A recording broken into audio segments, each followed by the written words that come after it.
আমি ডাক্তার সমীর কুমার কুণ্ডু আপনাদের খুব সংক্ষেপে সিপিআর কিভাবে দিতে হয় সেটা দেখাচ্ছি। সিপিআর দিতে হয় কোনো মানুষ যদি হঠাৎ অজ্ঞান হয়ে যায় এবং শ্বাস না নেয় বা খুব অস্বাভাবিক শ্বাস নেয় এবং তার নাড়ির গতি যদি না পাওয়া যায়, তখন আমরা বুঝি তার কার্ডিয়াক অ্যারেস্ট হয়ে গেছে। তো আপনি দেখুন তার আগে যে জায়গাটি নিরাপদ কিনা, এবং আপনি জরুরি আমাদের সংস্থা 999-কে ফোন করে ফোনটি রাখুন। এবার আপনাদের বুকের মাঝখানে 30 বার চাপ দিতে হবে 15 সেকেন্ডে। 30 বার চাপ দেওয়ার পরে 2 বার মুখ থেকে মুখে শ্বাস দিতে হবে। কিভাবে দিতে হবে?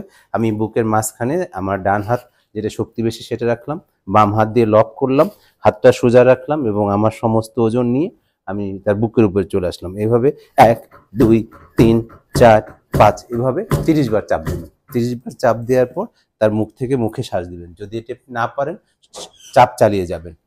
তার নাকটি বন্ধ রাখুন এবং মুখে শ্বাস দিন। একবার অপেক্ষা করুন।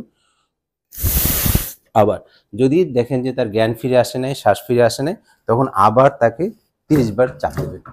30 বার চাপ দেওয়ার পর আবার 2 বার শ্বাস দিবেন। কতক্ষণ এই প্রক্রিয়া চালাবেন? যতক্ষণ পর্যন্ত জরুরি সেবা সংস্থা না আসে, রোগীর জ্ঞান না ফিরে আসে। আপনারা সবাই এই প্রক্রিয়াটি অনুসরণ করুন এবং 2টি হাত দিয়ে একটা মুমূর্ষু মানুষের জীবন বাঁচানোর চেষ্টা করুন। ধন্যবাদ।